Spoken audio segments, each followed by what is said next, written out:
بخاری شریف کی حدیث ہے، بخاری شریف کی حدیث ہے، صحیح کتاب۔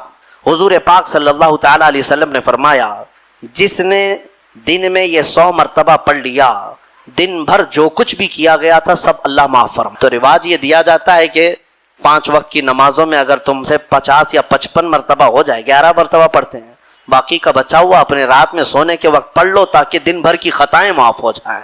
اور بخاری شریف کی سب سے آخری حدیث جس پر ختم بخاری ہوتی ہے اور اس کی تلاوت کے وقت دعائیں قبول ہوتی ہیں، بزرگوں نے فرمایا بخاری شریف کا جب ختم ہوتا ہے نا، جیسے ختم قرآن بھی ہے نا، شب قدر کو ختم قرآن کی محفل ہوتی ہے، بخاری شریف کی ختم کی بھی محفل ہوتی ہے، اور بزرگوں نے فرمایا ختم بخاری کے وقت جو حدیث آخری پڑھی جاتی ہے اس وقت مجمع میں جو بھی دعا کرے گا اللہ اس کی دعا قبول کرے گا۔ وہ کیا پڑھی جاتی ہے؟ بخاری شریف کی آخری حدیث، میرے آقا صلی اللہ علیہ وسلم نے فرمایا کلمتان حبیبتان الی الرحمن خفیفتان علی اللسان ثقیلتان فی المیزان سبحان اللہ وبحمدہ سبحان اللہ العظیم۔ میرے آقا فرماتے ہیں 2 کلمے ایسے ہیں جو رحمان کو سب سے زیادہ پیارے ہیں اور زبان پر سب سے ہلکے ہیں اور میزان میں سب سے بھاری ہیں۔ زبان پر بہت ہلکے ہیں، میزان پر سب سے بھاری ہیں۔ وہ 2 کلمے کیا ہیں؟ میرے آقا فرماتے ہیں سبحان اللہ وبحمدہ ایک کلمہ، سبحان اللہ العظیم دوسرا کلمہ۔ یہ ایک دوسری حدیث میں آگے وبحمدہ استغفر اللہ کا بھی اضافہ ہے۔ بہرحال یہ اس کی فضیلت آپ نے پوچھا اس لیے میں نے عرض کیا۔ آج بھی بحمدہ تعالی خانہ کعبہ کے پاس کثرت سے پڑھی جانے والی تسبیح بھی یہی ہے۔ پورے خانہ کعبہ کے غلاف پر اگر کوئی تسبیح لکھی ہوئی ہے تو صرف سبحان اللہ وبحمدہ سبحان اللہ العظیم، یہی آپ دیکھیں گے۔ اللہ تبارک و تعالیٰ اس تسبیح کی برکت سے ہمارے گناہوں کو معاف فرمائے۔ اللہ تعالیٰ نے انسان کو بنایا ہے اور انسان بھولتا بار بار ہے اور خطائیں بھی بار بار کرتا ہے۔ خطا کرنے والا اور بھول جانے والا اللہ کی بارگاہ میں ایسا نہیں ہے کہ وہ ہمیشہ کے لیے ناکارہ ہے، بلکہ اللہ تعالیٰ نے اسے زندگی میں بار بار موقع دیے ہیں کہ تو اپنی خطاؤں سے اور اپنی بھول سے پھر سے دوبارہ اپنی اچھی زندگی میں آ جا، اور اسی کو ہم توبہ کہتے ہیں۔ توبہ کا جو آپشن رکھا گیا ہے انسانوں کے لیے، مسلمانوں کے لیے خاص طور پر، بہت ہمت والا ہے دروازہ ہے، بہت ہمت والا دروازہ ہے۔ اور اسی وجہ سے حدیث پاک میں یہ ہے کہ گناہ کرتا ہے بندہ پھر توبہ کرتا ہے، پھر گناہ کرتا ہے پھر توبہ کرتا ہے، یہ کرتا رہتا ہے۔ فرشتے اللہ کی بارگاہ میں عرض کرتے ہیں کہ مولا یہ تو بار بار وہی کرتا ہے پھر توبہ کرتا ہے، اگر ہمارے ساتھ کوئی غلطی 1 بار 2 بار کر دے، تیسری بار تو ہم اسے چھوڑیں گے بھی نہیں۔ انسانوں کی طبیعت تو یہی ہے، لیکن بندہ جب بار بار ایک خطا کرتا ہے اور پھر توبہ کرتا ہے، پھر خطا پھر توبہ، تو فرشتے جب اللہ کی بارگاہ میں یہ عرض کرتے ہیں کہ یہ مولا یہ ہر بار یہی کرتا ہے، تو جانتے ہیں پروردگار عالم کیا فرماتا ہے؟ ارشاد فرماتا ہے اے میرے فرشتوں، میرا بندہ مجھے رحمان سمجھتا ہے اس لیے بار بار توبہ کرتا ہے، مجھے وہ ارحم الراحمین سمجھتا ہے، ورنہ کون بار بار اللہ تبارک و تعالیٰ کی بارگاہ میں دروازہ کھٹکھٹاتا۔ تو رب تبارک و تعالیٰ ارحم الراحمین ہے، یہ تصور ہر مسلمان کے ذہن میں ہے، اس کی وجہ سے وہ کبھی مایوس نہیں ہوتا۔ اور شیطان کا سب سے بڑا حربہ کیا ہے جانتے ہیں آپ؟ سب سے بڑا بہکانے کا اور گمراہ کرنے کا اور ہمیشہ گناہوں میں ملوث رکھنے کا سب سے بڑا آلہ کہ بندے کو سب سے پہلے نا امید کرتا ہے، اب تیرا کیا ہوگا، تو بہت برباد ہو چکا ہے۔ یہ جو خیال شیطان ڈالتا ہے دل میں، اس کے بعد پھر وہ بندہ جری ہو جاتا ہے، اب میرے توبہ سے بھی کچھ ہونے والا نہیں ہے، جو جس طرح زندگی چل رہی چلنے دو، ارے 50 سال ہو گئے اب تک میں یہی کرتا رہا، اب کیا سدھروں۔ یہ جو خیالات ہے یہ شیطان ڈالتا ہے تاکہ اس کی کفر پر موت ہو جائے، تاکہ وہ ہمیشہ گناہوں کی موت مرے۔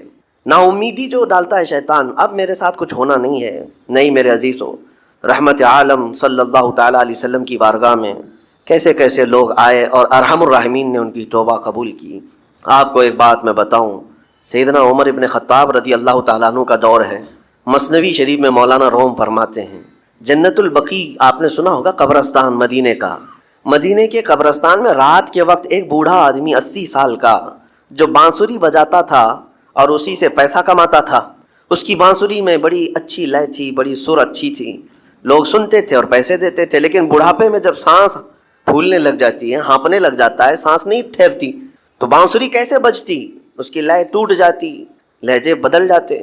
بوڑھا آدمی اب اس کی بانسری سننے کو کوئی آتا نہیں تھا اور پیسے ملتے نہیں تھے، تھک ہار کر کے وہ آیا، رات کا وقت تھا، جنت البقیع قبرستان میں، 80 سال کی عمر کا ہو گیا ہے، اس نے بانسری توڑ دی، کہا زندگی بھر جس چیز سے میں کماتا تھا اب میری سانسوں نے جواب دے دیا، جسم پھولنے لگا ہے، سانس زیادہ آنے لگ گئی ہے، اب میرا کھانا پینا کیسا چلے گا؟ خیر ارحم الراحمین، ہوں تو تیرا ہی بندہ، میرے اہل و عیال نہیں، میرے رشتہ دار نہیں، مجھے اگر تو بھوکا مارنا ہے تو اسی قبرستان میں مار دے، یا اگر میری زندگی باقی ہے تو میرے رزق کا انتظام کر دے۔ وہ رو رہا تھا 80 سال کی عمر میں۔ جب بندہ لاچار و مجبور ہوتا ہے تو پروردگار کو ہی یاد کرتا ہے۔ جانتے ہیں عمر ابن خطاب رضی اللہ تعالیٰ عنہ امیر المومنین مسجد نبوی میں تھے اور ان کی آنکھ لگی تھی، خواب میں رسول پاک صلی اللہ تعالیٰ علیہ وسلم تشریف لائے۔ کہا عمر اللہ کا حکم ہے جنت البقیع میں جاؤ، ایک بھوکا آدمی کھڑا ہے، اپنے گھر سے کھانا لے جاؤ اور اس کی ضرورت کا انتظام کرو۔ نیند کھلی تو آپ نے دیکھا اللہ کے حبیب صلی اللہ علیہ وسلم کی طرف سے حکم آیا اور رب ذوالجلال کا حکم ہے، گھر سے عمدہ کھانا لیا، توشادان لے کر کے کچھ مال و متاع بھی لے کر قبرستان میں گئے، ڈھونڈا کون ہے یہاں پر، تو دیکھا کہ ایک ہانپتا کانپتا ہوا 80 سال کا بوڑھا روتا ہوا نظر آیا۔ امیر المومنین اپنے ہاتھ میں توشادان لے کر اس کے قریب گئے، کہا تو بھوکا ہے؟ کہا ہاں بھوکا ہوں، بیٹھ چل میں تجھے کھلاتا ہوں۔ دسترخوان بچھا کر اسے اپنے ہاتھوں سے کھلایا اور اسے اپنی ضرورت کے مطابق جو ضروریات تھیں اس کی ضرورت کے مطابق وہ ساری چیزیں دی۔ وہ بوڑھا پوچھتا ہے آپ کون ہیں؟ حضرت عمر فاروق نے کہا میں عمر ابن خطاب ہوں۔ وہ ڈر گیا، حضرت عمر سے کون نہیں ڈرتا تھا کہ کہیں یہ کھلا پلا کر کے مجھے کوڑے نہ ماریں کہ زندگی بھر بانسری بجانے والا آج پکڑا گیا ہے، ہاں آج مجھے یہ سزا نہ دے دے۔ وہ کانپنے لگا، کہا کہ آپ یہاں کیسے؟ حضرت امیر المومنین کہتے ہیں میں خود نہیں آیا، مجھے اللہ کے رسول نے بھیجا، اور رب تبارک و تعالیٰ کا حکم آیا تھا کہ تو بھوکا ہے اور تو نے رزق مانگا ہے اور مجھے تیرے رزق دے کر کے بھیجا گیا ہے۔ وہ چیخ مار کر کے گر پڑا زمین پر اور رونے لگا، اپنے ہاتھ پھیلا کر کہا سچ فرمایا مولا تو ارحم الراحمین ہے، 80 سال تجھ سے دور بھاگتا رہا، ایک بار کیا تجھے میں نے پکارا، تو نے وقت کے امیر المومنین کو کھانا دے کر بھیج دیا۔ اللہ رب العزت کی بارگاہ میں نا امیدی اور مایوسی جو شیطان لاتا ہے اس سے بندے بھٹک جاتے ہیں، بہک جاتے ہیں، انہیں توبہ کی توفیق بھی نہیں ملتی۔ اسی لیے میرا مولا فرماتا انا عند ظن عبدی بی، رب تعالیٰ فرماتا میرا بندہ میرے بارے میں جیسا گمان کرتا ہے میں اس کے ساتھ ویسا سلوک کرتا ہوں۔ تم کیا گمان کرتے ہو؟ وہ سخت پکڑ کرے گا، ابھی مار ڈالے گا، وہ غفار ہے، قہار ہے، جبار ہے، لیکن ساتھ میں وہ ستار بھی ہے، وہ رحمان بھی ہے، رحیم بھی ہے۔ اگر رب تبارک و تعالیٰ ہر چیز پر پکڑ کرتا تو ہمارا تو جینا ہی نہیں تھا، یہاں پر اتنے گناہ ہو چکے۔ اور وہ رب تعالیٰ فرماتا وسعت رحمتی کل شیء، میری رحمت نے ہر چیز کو گھیر رکھا ہے۔ اللہ رب العزت بندوں کو معاف کرنے کا اظہار زیادہ فرماتا ہے۔ اور جانتے ہیں آپ گناہ جب عام ہوتے ہیں، میں آپ کو اپنے گھر کی بات بتا دوں، میرے گھر میں آپ 4 دن کے مہمان بن کر کے آئے ہیں، کبھی میری کھڑکی توڑ رہے ہیں، کبھی دروازہ توڑ رہے ہیں، کبھی ہمارے گھر کے برتن پٹک رہے ہیں، کبھی فرشی اکھاڑ رہے ہیں، کب تک برداشت کروں گا؟ آپ کو نکال کر باہر کر دیں گے، مہمان نہیں، یہ بلا ہو گئی ہے، گھر سارا اجاڑ رہا ہے۔ ایک چیز پر چھوڑ دیا جائے، 2 چیز پر چھوڑ دیا جائے، یہ انسانوں کی فطرت ہے، انسانوں کی فطرت۔ لیکن رب کائنات اپنی کائنات میں ہم بندوں کو اتارا ہے، ہم نے کیا نہیں بگاڑا؟ اپنے گناہوں سے اس کی زمین کو لال کر دیا، ہاں اس کی نافرمانی سے ہم نے اس کائنات کے رنگ کو بدل دیا، کھلے عام گناہ، ننگا پن، بے حیائی، عیاشی، سب کچھ ہوتا رہا۔ اس کی کائنات ہے، اس کی زمین ہے، اس کی سلطنت ہے۔ اور ان گناہوں کی وجہ سے جانتے ہیں آپ سمندر اللہ کی بارگاہ میں عرض کرتا ہے کہ مولا تو مجھے اجازت دے دے، میں ایسی طغیانی لاؤں گا کہ یہ سب ہلاک ہو جائیں گے۔ ہوائیں اللہ سے اجازت مانگتی ہیں تو مجھے شدت دے دے، میں اتنا تیز اڑاؤں گی کہ ان کے پرخچے اڑ جائیں۔ لیکن جانتے ہو اللہ کی طرف سے جواب کیا آتا ہے؟ سمندر کو بھی رب تعالیٰ فرماتا ہے، ہواؤں کو بھی کہتا ہے رب تعالیٰ رک جاؤ، میں میرے بندوں کے انتظار میں ہوں، میرے بندوں کی توبہ کے انتظار میں ہوں کہ میرے بندے میرے پاس لوٹ آئیں گے۔ اسی لیے اللہ کے حبیب صلی اللہ تعالیٰ علیہ وسلم ارشاد فرماتے ہیں اللہ تعالیٰ کو سب سے زیادہ خوشی کس بات کی ہوتی ہے جانتے ہیں؟ رب تعالیٰ اپنے بندوں سے کب خوش ہوتا ہے؟ مثال دے کر کے میرے آقا نے فرمایا، مثال دے کر سمجھایا۔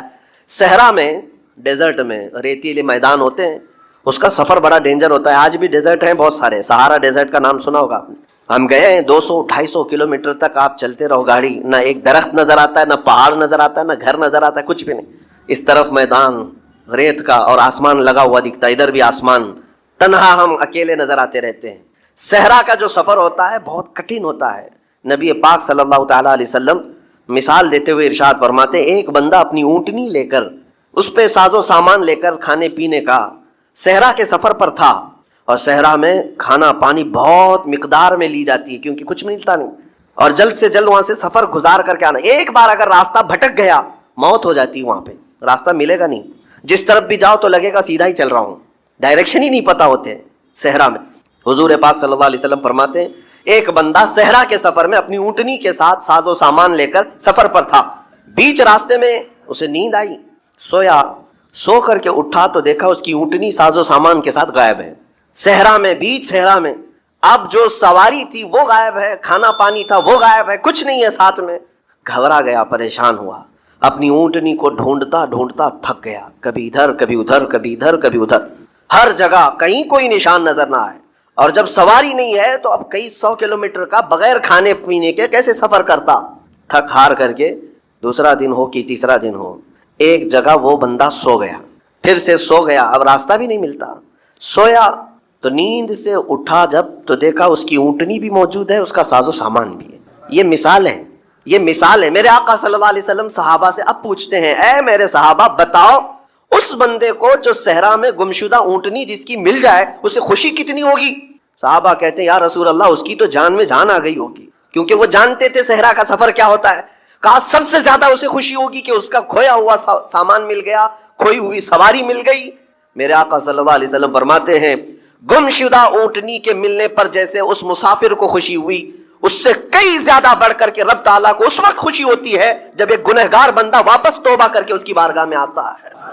رب تعالیٰ کی بارگاہ میں جب بندہ پلٹ کر کے آتا ہے، رب تعالیٰ فرشتوں پر اس بندے کو دکھا کر رشک کرتا ہے، ارشاد فرماتا ہے میرا بندہ میرے پاس آ گیا، میرا بندہ میرے پاس آ گیا ہے۔ میں نے قرآن پاک کی وہی آیت تلاوت کی ہے جس میں اللہ تعالیٰ فرماتا ہے والذین اذا فعلوا فاحشۃ او ظلموا انفسهم ذکروا اللہ فاستغفروا لذنوبہم۔ یہ چوتھے پارے کی آیت ہے۔ اللہ تعالیٰ فرماتا ہے وہ لوگ جنہوں نے برائی کر لی یا اپنی جان پر ظلم کیا یعنی گناہ کیا، پھر اللہ کو یاد کر لیا اور توبہ کر لیا، اللہ فرماتا ہے وَمَن يَغْفِرُ الذُّنُوبَ إِلَّا اللَّهُ، تو بتاؤ لوگوں اللہ کے علاوہ کون ہے بخشنے والا؟ لیکن شرط رب تعالیٰ یہ فرماتا وَلَمْ يُصِرُّوا عَلَى مَا فَعَلُوا وَهُمْ يَعْلَمُونَ، لیکن ایک بات ہے کہ وہ جس چیز سے توبہ کر کے آ رہے ہیں اس پر پھر مزید اصرار کر کے جمے نہ رہیں، چھوڑ دیں ایک بار، جان بوجھ کر کے پھر اس چیز پر نہ لگے رہیں۔ یہ آیت کب نازل ہوئی تھی میں آپ کو بتاؤں، دو صحابہ تھے، دونوں گہرے دوست تھے، بہت ہی گہرے دوست، مدینے کے رہنے والے۔ اس میں سے ایک صحابی تجارت کے لیے جا رہے تھے اور ان کے گھر بار میں ان کی بیوی تھی بس اور کچھ نہیں، تو اپنے دوست سے کہا کہ میں جا رہا ہوں، مجھے آنے میں تاخیر ہو سکتی ہے، میرے گھر پر اگر کبھی سودا سلف لانے کی ضرورت پیش آئی تو میری بیوی کو یہ پہنچا دینا ساز و سامان۔ یہ کہہ کر کے وہ تجارت پہ چلے گئے۔ جو دوست صحابی تھے، دیکھیں صحابہ کے بہت سارے کام امت کے لیے درس ہیں، قیامت تک آنے والے مسلمانوں کے لیے وہ مشعل راہ ہیں۔ تو وہ جو دوست صحابی تھے سودا سلف لے کر کے گھر جایا کرتے تھے اپنے دوست کی بیوی کو پہنچانے کے لیے۔ ایک دن ایسا ہوا کہ شیطان نے ورغلایا اور سودا سلف سامان لے کر گھر گئے، ان کی خاتون باہر آئی دوست کی، انہوں نے اس خاتون کا صرف ہاتھ پکڑ لیا اور وہ عورت چونکہ مدینے کی رہنے والی صحابیہ ہیں اپنا ہاتھ تو چھڑا لیا، لیکن وہ چیخ مار کر رونے لگی کہ جس پر میرے شوہر نے سب سے زیادہ اعتماد کیا، تم تو جگری دوست بھائی کی طرح تھے، ہاتھ کیسے بڑھا دیا؟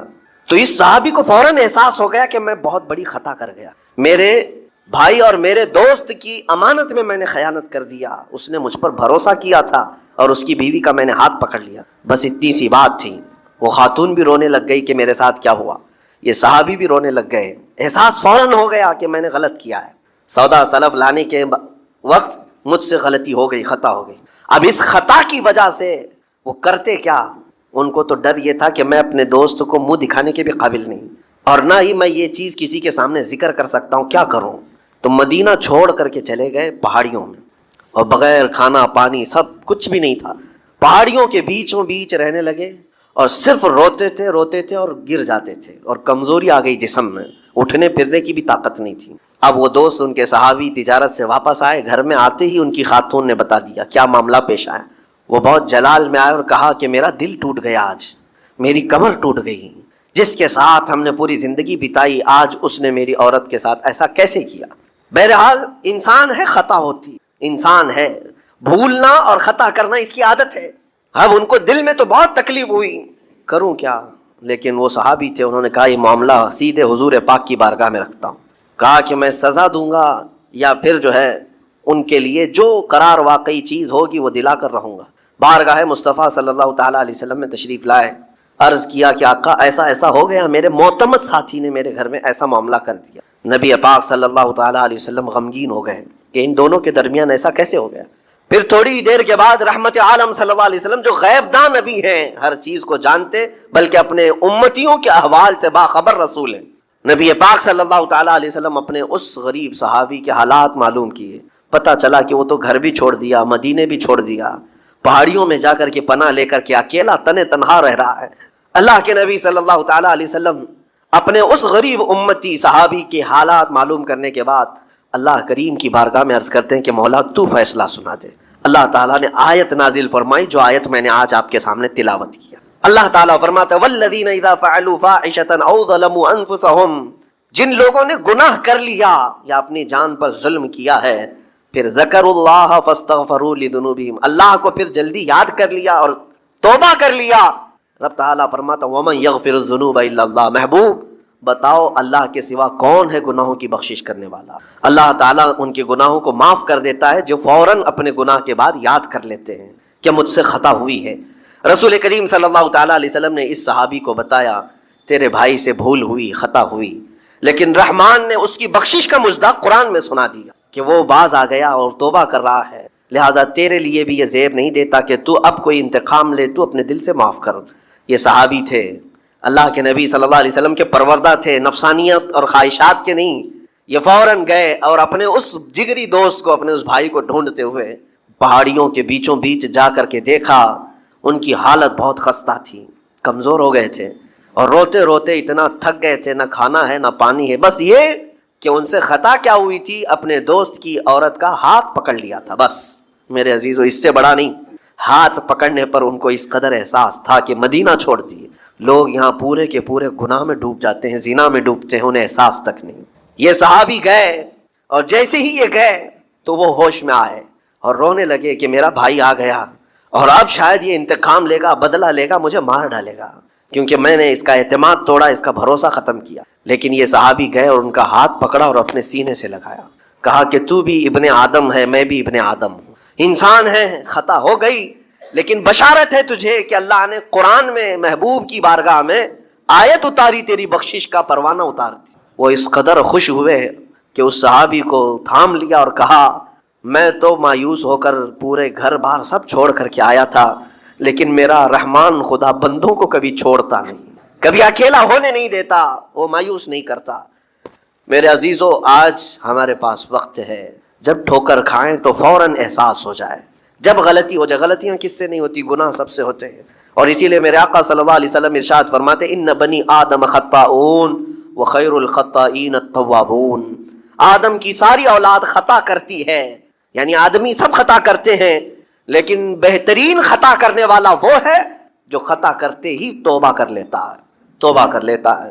کوئی رات تمہاری ایسی نہ ہو کہ بغیر توبہ کے سو جاؤ، کوئی صبح ایسی نہ ہو آپ کی جو اللہ تعالیٰ کی بارگاہ میں استغفار کر کے نہ شروع کرو. ہر دن توبہ کرو، ہر دن اللہ کریم کی بارگاہ میں استغفار کرو. اور قرآن کی ایک آیت میں آپ کو یہ بھی بتا دوں، 9ویں پارے سورہ انفال کی آیت ہے. اللہ تعالیٰ فرماتا ہے وما کان اللہ لیعذبہم وانت فیہم وما کان اللہ معذبہم وہم یستغفرون.